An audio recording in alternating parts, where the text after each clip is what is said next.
एक बूढ़ी माँ की दर्द भरी कहानी। 75 वर्ष की उम्र में सुलोचना देवी की याददाश्त काफ़ी कमज़ोर होती जा रही थी। उन्हें रोज़मर्रा की चीज़ें याद न रहती, लेकिन जो उन्हें हमेशा याद रहता वह था उनका बेटा।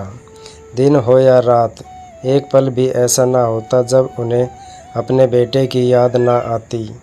दूसरी तरफ बेटा था जो साल भर में एक आध बार अपने माँ को फ़ोन कर लिया करता और 1-2 मिनट से ज़्यादा बातें भी ना किया करता। फिर भी यह बूढ़ी माँ टकटकी लगाए अपने बेटे का इंतज़ार करती रहती। एक दिन बेटे का विदेश से फ़ोन आया। हेलो हेलो, सुन रही हो ना माँ? अनिल बोल रहा हूँ, तुम्हारा बेटा। कैसी हो माँ?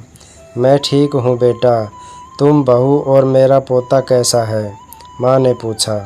सब अच्छे हैं माँ। मैं अगले हफ्ते गांव आ रहा हूँ माँ, तुम्हें लेने।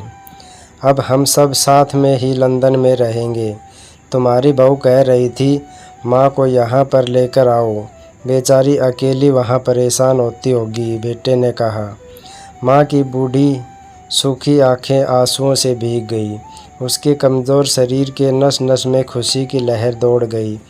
बेटे और बहू का अपने प्रति प्रेम देखकर माँ का मन खुशी से भर आया।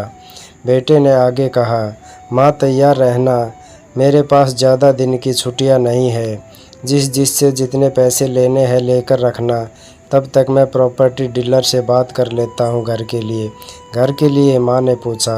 हाँ माँ, गांव का घर हमें बेच देना पड़ेगा। अब हम साथ में ही रहने वाले हैं तो वहाँ पर घर रखने का कोई मतलब नहीं है माँ, बेटे ने कहा।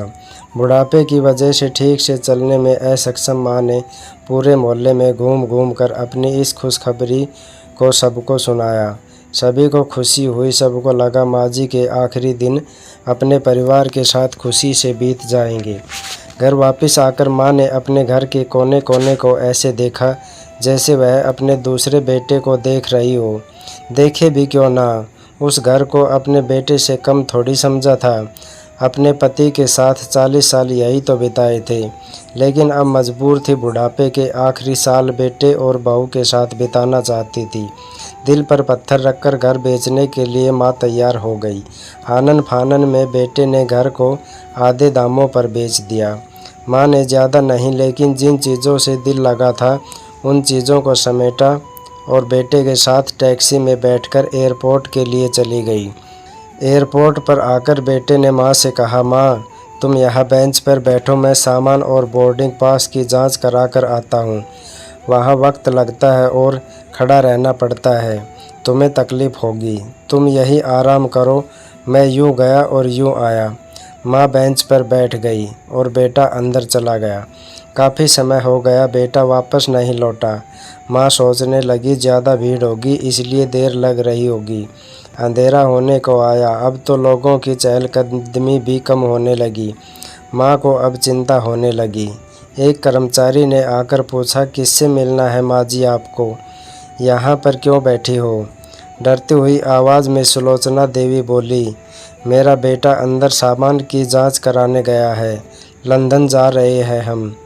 क्या नाम है माँ जी आपके बेटे का? कर्मचारी ने पूछा। अनिल नाम है मेरे बेटे का, सुलोचना देवी ने बताया। कर्मचारी अंदर गया और थोड़ी देर बाद बाहर लौटा। उसने सुलोचना देवी से कहा, माँ जी लंदन जाने वाली फ़्लाइट तो दोपहर में ही जा चुकी है और आपका बेटा भी उस फ्लाइट में बैठकर लंदन जा चुका है। अब आपके यहाँ बैठने का कोई मतलब नहीं है, आप भी अपने घर चली जाइए। क्या जा चुका है और मैं घर जाऊँ? घर? माँ की आंखों से आंसुओं के सैलाब उठने लगे। जैसे तैसे माँ घर पहुँची, जो अब उसका था ही नहीं, बिक चुका था। वो वहीं बरामदे में तुलसी के पास सो गई। घर के नए मालिक को उस पर दया आई तो एक कमरा किराए पे उसको दे दिया। पेंशन के पैसों से खाना और किराए का बंदोबस्त हो जाता था। दिन बीतने लगे। कुछ दिनों बाद घर के नए मालिक ने सुलोचना देवी से कहा, माँ जी आप अपने रिश्तेदारों के यहाँ पर जाकर क्यों नहीं रहती? इस उम्र में आपके लिए वही अच्छा होगा। अच्छा तो होगा, लेकिन अगर मेरा बेटा वापस आया तो उसका ख्याल कौन रखेगा?